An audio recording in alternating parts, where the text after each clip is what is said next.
პროკურატურამ გორში ალკოჰოლური სასმელების უკანონო დამზადების საქმესთან დაკავშირებით სამსახურეობრივი უფლებამოსილების ბოროტად გამოყენების ფაქტზე შემოსავლების სამსახურის უფროსის ყოფილი მოადგილის ვლადიმერ ხუნდაძის მიმართ სისხლის სამართლებრივი დევნა დაიწყო. უწყების ცნობით გამოძიებით დადგინდა, რომ ვლადიმერ ხუნდაძეს პირადი ნაცნობობა აკავშირებდა ბორის გოგიჩაიშვილთან, რომელიც თანამზრახველებთან ერთად გორში უცხოური ბრენდის საქონლის ნიშნის გამოყენებით ალკოჰოლური სასმელების, ვისკისა და არაყის დამზადებასა და შენახვას უკანონოდ ახორციელებდა. პროკურატურა ამბობს, რომ ვლადიმერ ხუნდაძეს, რომლის სამსახურეობრივ უფლებამოსილებასაც საბაჟო პროცედურების კონტროლი და ზედამხედველობა წარმოადგენდა, ბორის გოგიჩაიშვილმა ალკოჰოლური სასმელების დასამზადებლად საჭირო სხვადასხვა პროდუქციის საქართველოში უსაფრთხოდ შემოსატანად დასახმარებლად მიმართა. ვლადიმერ ხუნდაძეს ბრალდება სამსახურეობრივი უფლებამოსილების ბოროტად გამოყენების ფაქტზე დაუსწრებლად წარედგინა. ვლადიმერ ხუნდაძე ბორის გოგიჩაიშვილს მუდმივად აძლევდა მითითებას პროდუქციის შემოტანისა და გამბაჟების სათანადო დროის შესახებ. ასევე უთითებდა, თუ რა შინაარსით უნდა მოხდარიყო პროდუქციის გამბაჟება, რათა საბაჟო პროცედურების გავლის დროს საფრთხე არ შექმნოდათ.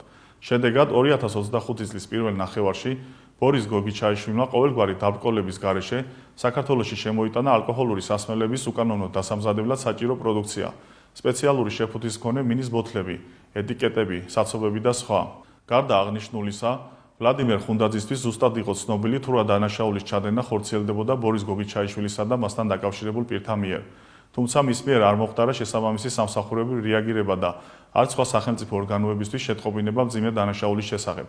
ვლადიმერ ხუნდაძეს ბრალდება სამსახურებრივი უფლებამოსილების ბოროტად გამოყენების ფაქტზე დაუსწრებლად წარედგინა. ამავე საქმეზე ფინანსთა სამინისტროს საგამოძიებო სამსახურმა 16 სექტემბერს განაცხადა, რომ გორში 75,127 ბოთლი ალკოჰოლური სასმელი და 318,000 კოლოფი უაქციზო სიგარეტი ამოიღეს, რასთან დაკავშირებითაც 7 პირი დააკავეს. ბრალდებულთა შორის არიან გორის საკრებულოს წევრი ბორის გოგიჩაიშვილი, ასევე ყოფილი მოკრივე და ბიზნესმენი გიორგი კანდელაკი. მათ და კიდევ 5 პირს აღკვეთის ღონისძიების სახით პატიმრობა შეეფარდათ. უწყება ამბობს, რომ ამოღებული უაქციზო ალკოჰოლური სასმელების და სიგარეტების საორიენტაციო ღირებულებამ შესაძლოა ათეულობით მილიონი შეადგინოს, რასაც საბოლოოდ საქმეზე ჩატარებული შესაბამისი ექსპერტიზა დაადგენს.